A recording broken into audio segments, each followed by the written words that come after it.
So what advice about interview prep have you put into action so far?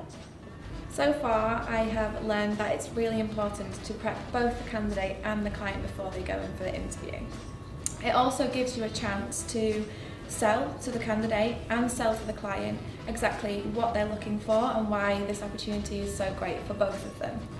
I've also found that it gives you a chance to get them really excited before going in so that everything will run really smoothly.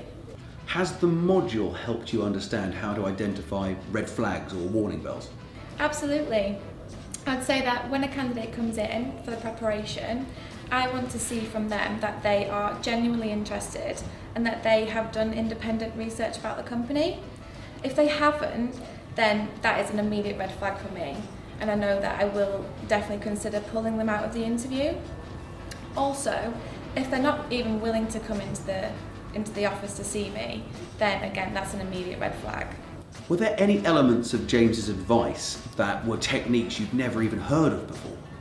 Yes, so one technique that I think is really great is the notebook technique. So the notebook technique is where you get your candidate to write down the company name, write down the client name of who they're interviewing with, and to also write down a few things that interest them about the company and what they would like to talk about in the interview.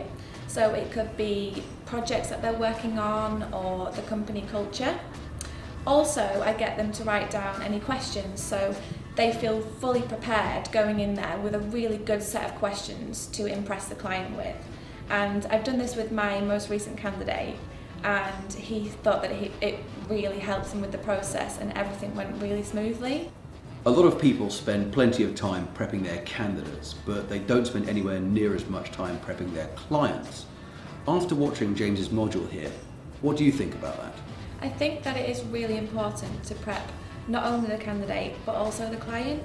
You can't really assume that the client knows exactly how to interview and how the process should go.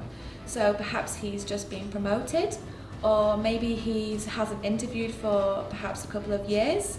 Maybe the company isn't used to taking on board new people. So it is really important to prep the client so he knows that he's going into the interview able to sell the practice to the candidate and also to get the candidate really excited about the opportunity. What other things has this module led you to start discussing with your clients during the interview prep? I'm now getting my clients to pitch their USPs and their company to me.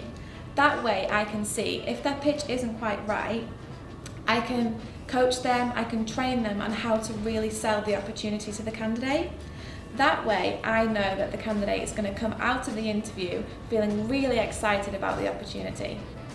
And finally, is there any other thing that's come out of this module that is something you've never even considered before?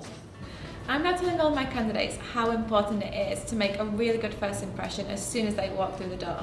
So whether that's with a PA or it could be the receptionist, always treat them with respect and as equals, because you never know how much influence they're going to have on the final decision. And that's the best piece of advice I've gotten from James's module.